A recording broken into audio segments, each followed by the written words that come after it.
طيب، بعض الناس يقول أنا الآن أخطأت، أنا الآن فعلت المعصية وأنا لوحدي في الخلوة وليس معي أحد إلا الله.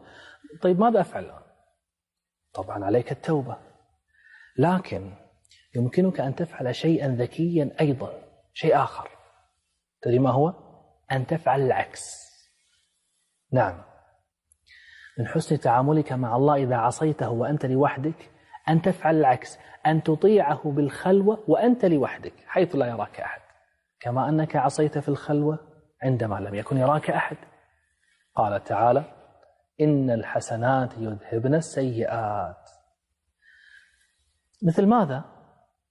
يعني مثلا تصدق بالسر، لأن صدقة السر تطفي غضب الرب. مثلا اركع بعض الركعات بالليل حيث لا يراك أحد.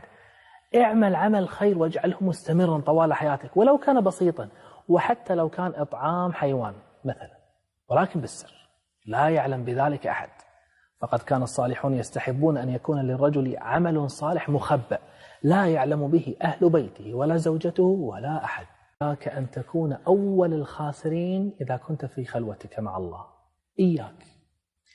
إياك أن تكون من هؤلاء الذين إذا حصلت لهم خلوة بالله فإن أول شيء يفعلونه له سبحانه هو أنهم يعصونه. انتبه، لا يكون الله عز وجل في قلبك هو أهون من ينظر إليك، لأنه سبحانه عزيز. أتدري أنه يستحي منا؟